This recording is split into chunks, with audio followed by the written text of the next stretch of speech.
4chan. For those of you that don't know what 4chan is, essentially 4chan.org is an image-based website created all the way back in 2003, where users in the website didn't have to create an account to post stuff. It's an anonymous-based website that was originally created for people to talk about anime, manga, and video games. But as the website has been evolving, it has had a past for having some of the worst type of people on the planet on. Hackers, incels, racists, people harming others, and fully fledged degenerate people. 4chan, unlike most other websites like YouTube, Reddit, and Twitter, where the website is constantly being moderated by people, 4chan is not entirely supervised and is primarily ran by straight up deranged people. It's an extremely open site that anyone can post stuff without being hit with punishments. And in this video, we're going to be discussing and taking a look into the many 4chan criminals and degenerates.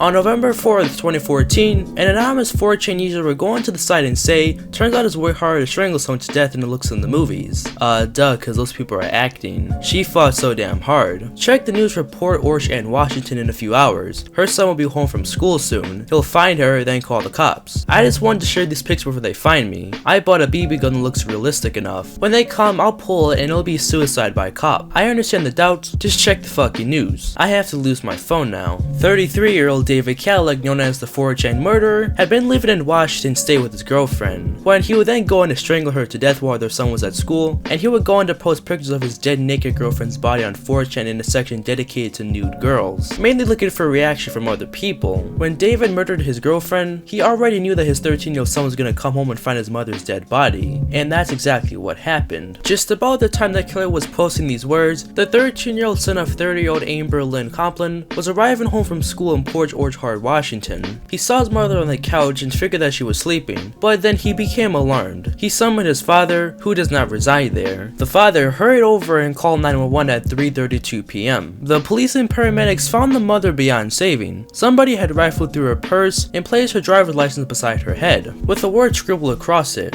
"Dead." More words were written on the picture that hung, "She killed me first." A third message was on the window blind, "Bad news." Once law enforcement would come and find out that David Kalac was the killer, he was eventually sentenced to 82 years in prison, and 4chan would go to delete the messages and pictures from David Kalac about his dead girlfriend, but unfortunately it's still very easy to find them on the internet to this day.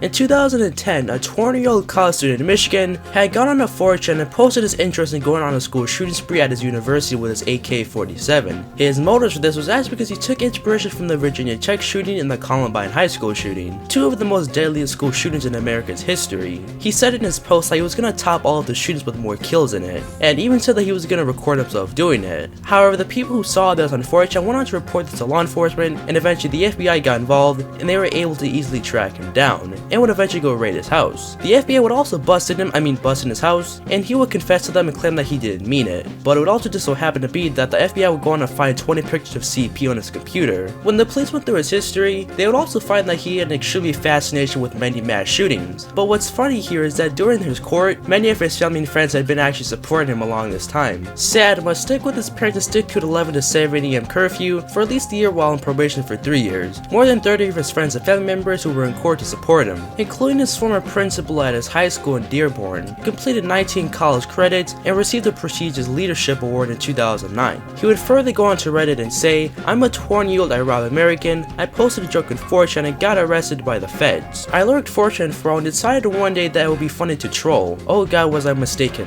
Oh no shit. I made a few shock jokes about school shootings and applied them to my university. 2 days later, I woke up home being raided by the FBI and got 10 strapped officers around my bed. You, sir, are an idiot. And the fact that you made a big deal about you being Arab is ridiculous. You were arrested because you are Arab. You were arrested because you have no forethought. You played a stupid game and won a stupid prize. Did you also get charged for possession of child pornography? Just wondering because I read an article yesterday and recently about a guy who joked about school shooting and got raided by the feds, who then found child porn on his computer, and I think he was an Arab American. Anyway, I feel sorry for you, but at the same time, why man? Why? I've been a 4chan poster since I was 14, and I always knew never to do anything like that. Did you think no no one would care? Or did you just not know at the time how easy it was for law enforcement to track you down? Now that we know your identity, how bad was the child porn you were charged for? How long are you a sex offender for? What punishment did you get? How come you're allowed on the internet so soon after being charged with possession of child porn? He would then claim that the charges regarding the CP on his computer were actually dropped because the police found out that the pictures were never opened and claimed that it was downloaded by mistake, although some people think otherwise.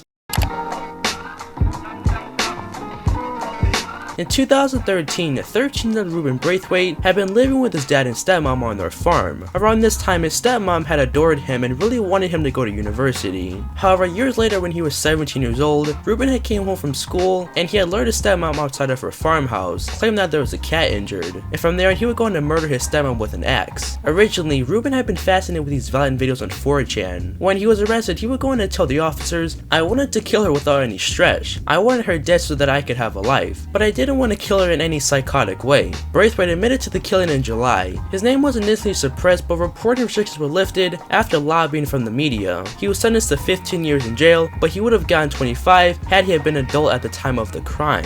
And in fact, his obsession with these mass killings and gore videos on people dated back a few years before he actually killed his stepmom, and his fantasy had become reality. And he would try to post the images of his dead stepmom on 4chan, but it really wouldn't work out because he had already gotten banned from the site. The police were going to find more types of gore videos on his computer, ranging from people getting hit by cars to mutilated bodies. "I wanted to commit suicide, but I couldn't, so I thought if I killed someone else, it would get me out." He later told police, "She takes good care of me. I'm sure she loves me and my father. I wanted her dead so I could have a life." Since 2013, the boy has been in prison ever since, and the father is the one who really has to suffer since he lost his son and his wife that he all loved.